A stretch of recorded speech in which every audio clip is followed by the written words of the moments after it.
Interviewer सबसे पहले student में क्या चेक करता है? रिज्यूमे, कॉन्फिडेंस और स्किल्स। क्या ये सॉल्व कर पाएगा, सिचुएशन हैंडल कर पाएगा, प्रेशर बियर कर पाएगा। अब मुझे दिक्कत आ रही है इंग्लिश में बोलने में, तो वहाँ पर मैं फेल कर जाता कि सर मेरा 8 CGPA है, 9 CGPA है, तो क्या हमारा अच्छा प्लेसमेंट हो जाएगा? स्किल्स मैटर करता है या फिर CGPA? हूँ। तो ऐसा भी होता है कि कंपनीज कई बार मार्क्स भी नहीं देखती, बट हाँ, कौन सा प्रोग्रामिंग लैंग्वेज करें? जावा करें, पाइथन करें या फिर C++ करें? अगर आप किसी एक लैंग्वेज में महारत हासिल कर रहे हैं और चौथे साल में पता लगे वो लैंग्वेज ही ऑब्सोलीट हो गई है, जो अपना पहला और दूसरा ईयर वेस्ट कर चुके हैं, वो अब क्या करें कि वो एक अच्छा प्लेसमेंट मिल जाए उनको? तो अगर प्रोग्रामिंग आपकी ओके ओके है, तब भी ये कंपनी आपको हायर करती है। So hello everyone, welcome back to another video. तो देखो, आप में से काफ़ी स्टूडेंट का मुझे मैसेज आता था प्लेसमेंट के रिगार्डिंग, और जैसा कि आपको पता है अभी हमें CGC यूनिवर्सिटी में, तो हम सीधा पहुंच गए प्लेसमेंट डिपार्टमेंट में सर के पास। आज आपका हो सके तो सारा डाउट क्लियर करने की कोशिश करते हैं। सर, आप अपने बारे में थोड़ा सा इंट्रोडक्शन स्टूडेंट को दे देते हैं। Hello students, with the blessings of honorable management, under the able guidance and leadership of Dr. सुशील प्राशर, जो हमारे एग्जीक्यूटिव वाइस प्रेसिडेंट सर हैं, मैं रवनीत सिंह यहाँ पे DGM प्लेसमेंट्स के पोस्ट पे तैनात हूँ, और साथ ही साथ I am looking after all the placements and operational part. तो देखो, टाइम वेस्ट ना किए, सबसे पहले सर से जानते हैं कि सर हमारे कॉलेज CGC यूनिवर्सिटी में कौन कौन सी कंपनियां आती हैं। देखिए, आप जो भी नाम लें, किसी भी कंपनी का नाम लेना चाहें, वो कंपनी हमारे कैंपस में आ रही है, CGC यूनिवर्सिटी मोहाली में आ रही है। You name it, we will call that company. Sir, फिर भी अगर बात करना चाहें, कौन कौन सी मेजर ऐसी कंपनियां हैं जो आज के डेट में CGC यूनिवर्सिटी में आ रही है? बिल्कुल, मैं बताना चाहूँगा कि यहाँ पर दो तरीके की कंपनी आती हैं। टेक्निकल कोर्सेज के लिए कंपनीज आती हैं कुछ, और नॉन टेक्निकल कोर्सेज के लिए भी कंपनीज आती हैं। तो अगर हम टेक्निकल कोर्सेज की बात करें, तो वहाँ पर कुछ मास रिक्रूटर्स कंपनीज होती हैं, जैसे नेमिंग फ्यू, इसमें एक्सेंचर है, कैपजेमिनी है, देन TCS है, एम्फेसिस है। ऐसी अच्छी अच्छी ब्रांड्स हैं जो हमारे यूनिवर्सिटी में विजिट कर रहे हैं। और अगर हम बात करें निश कंपनीज़ की, निश कंपनीज़ में कुछ ऐसे प्रोडक्ट बेस्ड और सर्विस बेस्ड कंपनीज़ हैं, जैसे ऑटोडेस्क है, देन अगर हम बात करें IBM है, गूगल है, HCL है। तो ये बहुत बढ़िया बढ़िया ब्रांड्स हैं जो हायर सुपर ड्रीम पैकेजेस पे बच्चों को लेकर जाते हैं। और सर, काफी बच्चों का ये भी डाउट है कि वो अपने थर्ड ईयर में या सेकेंड ईयर में इंटर्नशिप नहीं किए हैं, तो क्या उसका इफेक्ट प्लेसमेंट में पड़ेगा? देखिए, एज सच अगर मैं बात करूं, इंटर्नशिप्स करना बहुत ज़रूरी है। अगर आप इंटर्नशिप चाहे 45 डेज़ की करें, चाहे 60 डेज़ की करें, इंटर्नशिप से आप अपना एक्सपीरियंस गेन करते हैं, और उस एक्सपीरियंस को कहीं ना कहीं आप अपने रिज्यूम में क्वांटिफाई ज़रूर करें। बट अगर किसी वजह कारण आप ये इंटर्नशिप नहीं कर पा रहे, तो मैं यहाँ बताना चाहूँगा, हमारे प्लेसमेंट सेल में हम 3 तरह के मॉडल्स हमने अपनाए हैं, जिसमें 1 year internship plus PPO, then 6 month internship plus PPO, और 3 मंथ्स इंटर्नशिप प्लस PPO। और इसके साथ साथ डे 1 ऑफर भी आता है। डे 1 मतलब पहले दिन से ही आपको रेगुलर जॉब लग जाएगी। तो घबराना बिल्कुल नहीं है। लास्ट ईयर में आते ही आपके पास इंटर्नशिप कम PPO के साथ हम प्लेसमेंट्स इंश्योर करवाएंगे। प्लस आपको इंटर्नशिप मिलेगा ही, उसके साथ साथ आपको PPO भी मिलेगा। बिल्कुल। और सर, हमारा नेक्स्ट क्वेश्चन है कि जो फ्रेशर स्टूडेंट है, उनका डाउट होता है कि सर जो सर्विस बेस्ड कंपनी होती है वो अच्छी होती है या फिर प्रोडक्ट बेस्ड? देखिए, दोनों कंपनीज बढ़िया हैं, बट अगर हम और स्पेसिफिकली बात करना चाहें, तो सर्विस बेस्ड जो कंपनीज हैं, जैसे मैं कुछ नाम लेना चाहूँगा, जैसे कॉग्निजेंट है, देन एक्सेंचर है, फिर TCS है। तो ये जो कंपनीज हैं जो बच्चों को मास रिक्रूटमेंट के लिए हायर करते हैं, तो इसमें अगर आप जाते हैं कंपनीज में, तो एक तो आपके चांसेस बहुत ब्राइट रहते हैं इन कंपनीज में जाने के बाद। साथ ही साथ आप यहाँ से एक्सपीरियंस गेन करके you can work in any sort of company जो प्रोडक्ट बेस्ड कंपनी हो। तो अगर हम प्रोडक्ट बेस्ड कंपनीज की बात करें, जैसे कि हम L&T कहते हैं, L&T कंपनी है, इसी तरह से अशोक लेलैंड है, या जो प्रोडक्ट के बेसिस पे हायर करते हैं, ऑटोडेस्क एक कंपनी बहुत बढ़िया कंपनी है। तो ये सब हमारे कैंपस में आते हैं। तो प्रोडक्ट बेस्ड कंपनीज में आपका एक प्रोग्रामिंग जो आप करते हो, या डे 1 से जो भी काम करते हो, स्ट्रॉन्ग फाउंडेशन, प्रोग्रामिंग फाउंडेशन होना बहुत ज़रूरी है। साथ ही साथ आपको नए इनोवेटिव आइडियाज़ के बारे में भी नॉलेज होना बहुत ज़रूरी है। तो अगर मैं इसके बारे में बात करूं, तो अगर आपको सर्विस इंडस्ट्री में काम करने का मतलब मौका मिल रहा है सर्विस बेस्ड कंपनी में, तो आप वहां कीजिए, एक्सपीरियंस गेन कीजिए, वहाँ के एक्सपीरियंसेस को काउंट फॉर करके you should prepare for product based companies. तो जब आप प्रोडक्ट बेस्ड कंपनीज में जाते हो तो वहाँ का एक्सपीरियंस आपको ज़रूर काम आएगा, बट प्रोडक्ट बेस्ड कंपनीज के लिए आपको डे वन से प्रिपेयर अपने आप को करना पड़ेगा, जिसमें स्ट्रॉन्ग जिसको कहते हैं प्रोग्रामिंग फाउंडेशन आपको बनानी पड़ेगी। और सर हमारा नेक्स्ट क्वेश्चन है कि काफ़ी स्टूडेंट को डाउट होता है कि भाई हम कौन सा प्रोग्रामिंग लैंग्वेज करें, जावा करें, पाइथन करें या फिर C++ करें, तो सर इसके बारे में कुछ बता देते हैं आप। देखिए, आप एक किसी लैंग्वेज में महारत हासिल कर सकते हैं और एक लैंग्वेज आपको पसंद भी हो सकती है, उसमें आप काम करना, डीएसए प्रॉब्लम सॉल्व करना, उसमें आप बड़े कंफर्टेबल रहते हैं। बट आज की डेट में अगर आप अपने पास अपने बैग के अंदर कुछ 4-5 चीज़ें नहीं रखेंगे तो आपको कंपनी मतलब दरकिनार कर देगी किसी भी मतलब रिक्रूटमेंट प्रोसेस में। तो उस बेसिस पे हमें सारी लैंग्वेजेस के बारे में पढ़ना और उसको अटेम्प्ट करना आना चाहिए, उसका आइडिया होना हाँ चाहिए। जी बिल्कुल। कई बार रिक्रूटर अपने चॉइस के हिसाब से भी पूछ लेता है कि are you good in this languages और not. So we should prepare for all the languages. But अगर हम डीएससी या किसी प्रॉब्लम सॉल्विंग में अगर काम करना चाहते हैं तो एक प्रेफर्ड लैंग्वेज पे हम काम कर सकते हैं। बट हमें कोशिश करनी चाहिए कि सारी की सारी लैंग्वेजेस हमें आए और उसके बारे में थोड़ा बहुत मालूमात हो। यहाँ पे मैं अपना एक एक्सपीरियंस ऐड करना चाहूँगा। मेरी जब इंटर्नशिप लगी थी ना, तो मुझे उस समय क्या था कि जावा आता था, C++ भी आता था, लेकिन कंपनी में जाके मुझसे पाइथन पे भी काम करवाया गया। तो ऐसा डिपेंड नहीं होता है, कंपनी आपको किसी एक ही प्रोग्रामिंग लैंग्वेज के ऊपर नहीं लेके जा रही है, आपको सारे प्रोग्रामिंग लैंग्वेज का नॉलेज आना चाहिए कि कंपनी आपसे 2-3 लैंग्वेज पे काम करवा और सकती है। ये काम आपको डे वन से, जब आप यूनिवर्सिटी में फर्स्ट ईयर जैसे आप एंटर करते हो तो उस टाइम से आपको ये इन चीज़ों के बारे में सीखना और पढ़ना और पूछना बहुत ज़रूरी है। अगर आप पूछेंगे नहीं तो कोई आपको सिखाएगा नहीं। तो आपको सबसे पहले आपको अपने अंदर से झिझक हटाकर पूछना ज़रूरी है कि सर किस पे काम किया जाए और किस तरह की लैंग्वेजेस डिमांड में है आजकल। और आज की डेट में कोई भी चीज़ है बड़ी जल्दी ऑब्सलीट होती जा रही है। अगर आप किसी एक लैंग्वेज में महारत हासिल कर रहे हैं और चौथे साल में पता लगे वो लैंग्वेज ही ऑब्सलीट हो गई है, तो उसके लिए आपको हमेशा अटेंटिव रहना पड़ेगा और पूछते रहना पड़ेगा कि क्या नया ट्रेंड आ रहा है आजकल मार्केट। सर ये बात आपने काफ़ी अच्छा किया, क्योंकि हम भी जब फर्स्ट ईयर में थे तो हम ऐसा करते थे कैसे भी कोडिंग से बच जाएं और सेमेस्टर निकल जाए कि अगले सेमेस्टर में नया कोडिंग आ जाएगा, ठीक है, तो हम बच जाएंगे। भाई बच के कहीं नहीं जाओगे। एट द एंड जब प्लेसमेंट होगा तो इंटरव्यूअर जो है आपसे पाइथन से भी क्वेश्चन पूछेगा, जावा से भी पूछेगा और C++ से भी पूछेगा, छोड़ेंगे नहीं वो आपको, ठीक है। तो सर इसके बाद हमारा नेक्स्ट क्वेश्चन है कि काफ़ी बच्चों का ये डाउट होता है कि सर मेरा 8 CGPA है, 9 CGPA है, तो क्या हमारा अच्छा प्लेसमेंट हो जाएगा? आप यहाँ पे ये क्लियर कर दो कि स्किल्स मैटर करता है या फिर CGPA। देखिए, मैं आपको सिंपल सी बात बताना चाहता हूँ कि आपने पहले 3 साल अपने CGPA पे ध्यान देना है, ठीक है ना। वो बहुत ज़रूरी एस्पेक्ट है, आपने जैसे आपने बताया। कई कंपनीज में एलिजिबिलिटी क्राइटेरिया फिक्स होती है कि वो 60% थ्रू आउट, 70% थ्रू आउट का मतलब 10वीं 12वीं ग्रेजुएशन और पोस्ट ग्रेजुएशन आपके जो नंबर हैं वो कंसिस्टेंट होने चाहिए 60% एंड अबव, ठीक है ना। बट फॉर एग्जांपल अगर किसी के नहीं है तो मैं ये कहना चाहूँगा आपकी स्किल सेट पे, अगर आपका स्किल सेट स्ट्रॉन्ग है तो कहीं ना कहीं मार्क्स को हम प्रेफरेंस कहते हैं कंपनीज को कि मार्क्स को प्रेफरेंस छोड़कर आप प्लीज़ बच्चे के स्किल सेट पे ध्यान दीजिए। तो ऐसा भी होता है कि कंपनीज कई बार मार्क्स भी नहीं देखती, बट हाँ ये बहुत लाजमी है कि आप अपने मार्क्स पे ज़रूर ध्यान दें। कोई सप्ली ना आने पाए, कोई बैकलॉग ना आने पाए जब तक आप किसी एकेडमिक इंस्टीट्यूशन में पढ़ रहे हैं। तो सारी कंपनी का अपना कुछ एलिजिबिलिटी क्राइटेरिया होता है। कॉलेज उन्हीं बच्चों को भेजता है प्लेसमेंट में जिसका मिनिमम CGPA 6-7 होना ही चाहिए। तो आप बैकलॉग रियर पर लगा के मत बैठना, नहीं तो आप एलिजिबल ही नहीं हो पाओगे प्लेसमेंट के लिए। सर हमारा नेक्स्ट क्वेश्चन है कि आप एक रोड मैप बता देते हैं फर्स्ट ईयर स्टूडेंट के लिए, वो कैसे प्रिपेयर करें कि उनका अच्छा एक प्लेसमेंट हो जाए। सही। तो जब आप फर्स्ट ईयर किसी भी इंस्टीट्यूशन में, अगर हमारी इंस्टीट्यूशन में अगर आप कर रहे हैं तो फर्स्ट ईयर में जब आप एडमिशन लेते हैं तो सबसे पहले आपको अपनी CGPA पे ध्यान रखना है। जैसे मैं पहले भी बताया कि CGPA आपकी बिल्कुल परफेक्ट होनी चाहिए। आपने सबसे पहले साल एकेडमिक्स पे ध्यान देना है।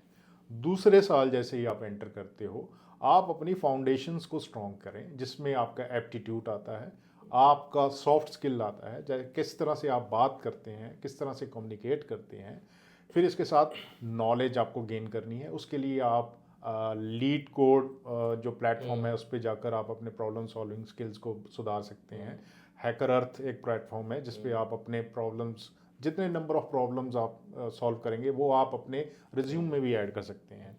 फिर इसके साथ साथ हमारे कॉलेजेस या हमारे यूनिवर्सिटी में यहाँ पर कई तरह के हैकाथॉन्स करवाते हैं, कॉम्पिटिशन्स करवाते हैं, उसमें बच्चों का पार्टिसिपेशन बहुत बढ़िया होना चाहिए।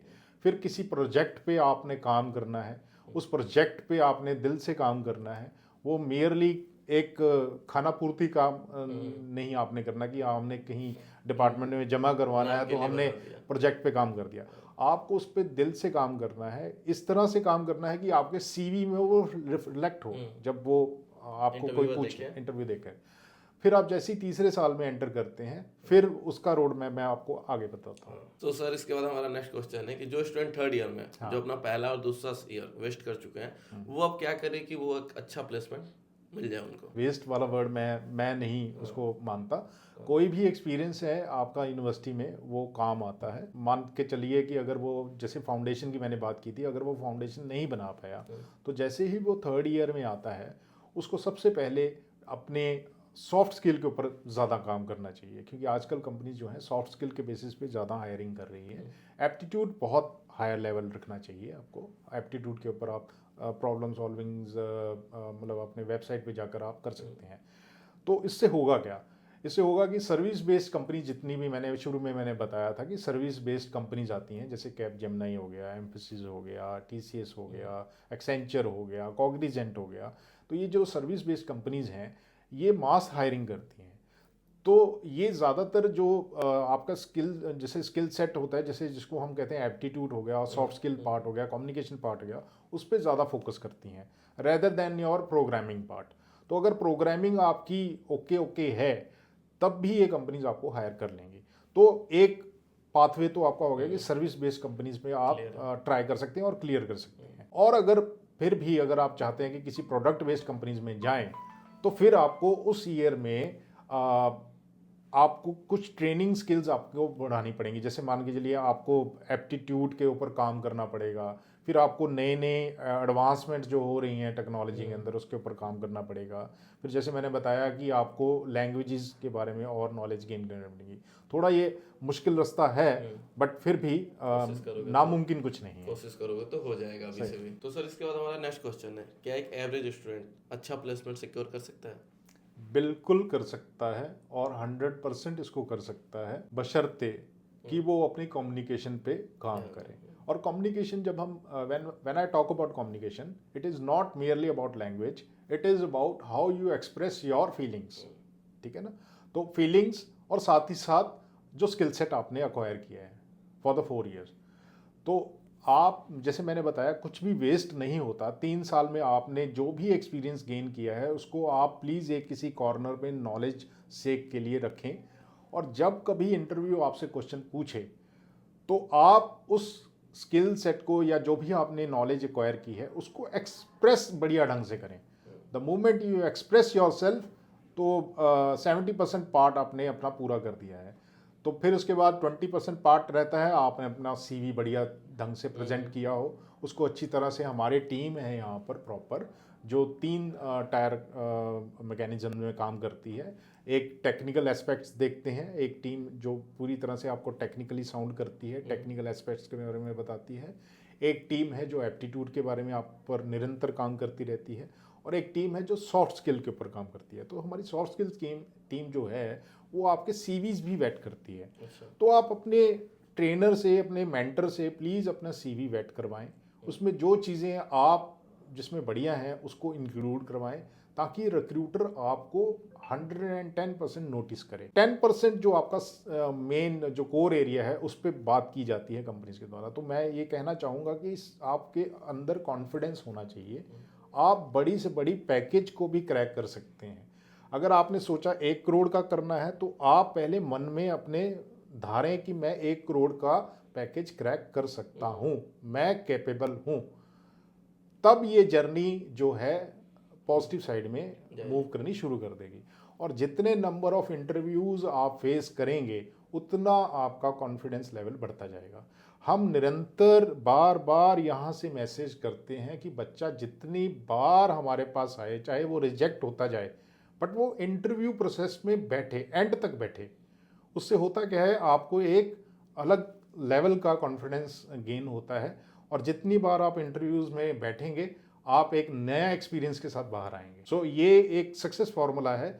बार बार निरंतर आप इंटरव्यूज़ में बैठते जाएं, एक्सपीरियंसेस गेन करते जाएं, और मिस्टेक्स को दोहराना बंद करते जाएं, तो धीरे धीरे आप पाएंगे कि आप एक सक्सेस लैडर पोजीशन की तरफ बढ़ रहे हैं। तो सर इसके बाद हमारा एक लास्ट क्वेश्चन है, इंटरव्यूअर सबसे पहले स्टूडेंट में क्या चेक करता है, रिज्यूमे, कॉन्फिडेंस और स्किल्स? सबसे पहले अगर बात करें इसको हम, if we want to put in a chronological order, तो सबसे पहले आता है रिज्यूम। क्योंकि रिज्यूम में आप अपनी बारे में बताना चाहते हैं या कोशिश करते हैं कि आप जो आप सोच रहे हैं, जो आपने 3 सालों में किया है, वो रिफ्लेक्ट करेंगे एक रिज्यूम, एक पीस ऑफ पेपर पे। तो जब हम कभी भी कोई रजिस्ट्रेशन प्रोसेस ओपन करते हैं तो सबसे पहली चीज़ जो मंगाता है कोई रिक्रूटर, वो होता है रिज्यूम।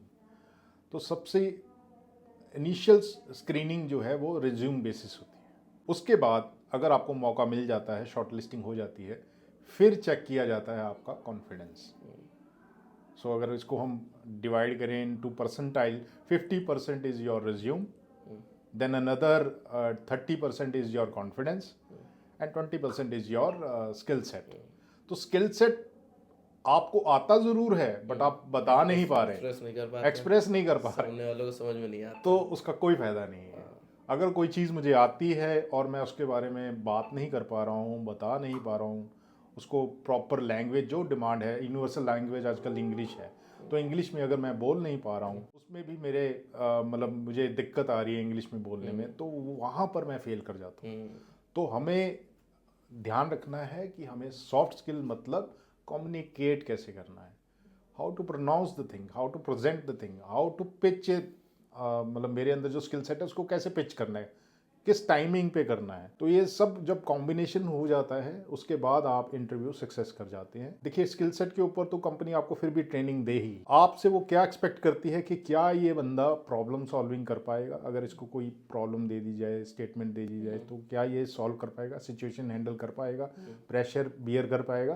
तो इन सब चीज़ों पे ध्यान दिया जाता है जब कभी इंटरव्यू आपको इंटरव्यू करता है। सर ये बात आपने काफ़ी सही कहा, क्योंकि मैं भी एज अ सीएससी स्टूडेंट हूँ, तो मेरे काफ़ी ऐसे दोस्त हैं जिनके अंदर स्किल्स तो काफ़ी है, लेकिन उनका कम्युनिकेशन काफ़ी वीक है। तो वो अंदर जाके, एक तो प्लेसमेंट जब चलता है तो वहाँ का सिचुएशन इतना ज़्यादा स्ट्रेसफुल टेंस हो जाता है, या वो बनाया जाता है। हाँ, नॉर्मली जो है रिक्रूटर इन चीज़ों को एक स्ट्रेस लाइक सिचुएशन को क्रिएट करने की कोशिश करते हैं, ताकि आपसे वो एक्सपेक्ट करते हैं कि उससे आप बाहर कैसे आएंगे। अच्छा, तो आपको उसको थोड़ा सा ध्यान में रखना पड़ेगा, how to express yourself. चीज़ें हम सब के अंदर कुछ ना कुछ बढ़िया होता है, बट हम बता नहीं पाते। तो वही चीज़ है कि जब आप किसी इंस्टीट्यूशन में हैं तो किसी से भी आप गाइडेंस ले रहे हैं तो उनसे यही सीखें कि how to express yourself with the outer world. एक बात आपको यहाँ पे सीखने को मिल गया कि अंदर वैसा सिचुएशन क्रिएट किया जाता है। तो देखो कम्युनिकेशन अच्छा रखना, थोड़ा कॉन्फिडेंस में रहना, भाई हो जाएगा प्लेसमेंट आपका अच्छा सा। ठीक है, तो सर ये था एक छोटा सा वीडियो को यही खत्म करते हैं। आपको लास्ट कुछ बोलना है? बिल्कुल, मैं सभी जितने भी स्टूडेंट्स इस माध्यम से, आपके माध्यम से जुड़ रहे हैं हमारे साथ, तो उनको बताना चाहूँगा, एक बार सीजीसी यूनिवर्सिटी मोहाली आप ज़रूर विज़िट करें। यहाँ पर आपको हर एक चीज़ के बारे में डिटेल्ड जो मैंने बताया है वो प्रैक्टिकली देखने को मिलेगा। हमने कई ऐसे एसोसिएशंस किए हैं इंडस्ट्री लेवल के साथ, जो आप यहाँ पर आकर अगर विज़िट करेंगे, देखेंगे, तो आप पाएंगे कि कई तरह के एसोसिएशंस हमने किए हैं। सेंटर ऑफ एक्सीलेंस उसका नाम है। बड़ी बड़ी कंपनीज़ के साथ हमने टाई अप किए हैं, एमओयूज़ किए हैं। बच्चों को इन्हीं स्किल सेट्स जो मैंने अभी कुछ मिनटों में आपको बताया, ये सब चीज़ों के ऊपर काम किया जा रहा है। हमारे पास बड़ी सशक्त जिसको कहते हैं ट्रेनिंग टीम है, टेक्निकल टीम है, मेंटर्स हैं, फैकल्टीज़ हैं, और अच्छे अच्छे एबल लीडर्स हैं जो बच्चों को टाइम टाइम पे गाइड करते रहते हैं। तो मैं सबसे यही अनुरोध करूंगा कि प्लीज़ एक बार आप ज़रूर you pay visit to CGC university Mohali. Thank you so much sir, अपना इतना कीमती टाइम देने के लिए। तो आई होप आपको बहुत कुछ सीखने को मिला होगा। ठीक है, तो बस वीडियो को यहीं खत्म करते हैं। Sir thank you so much. Thank you very much. मिलते हैं नेक्स्ट वीडियो में, तब तक के लिए बाय, गुड लक।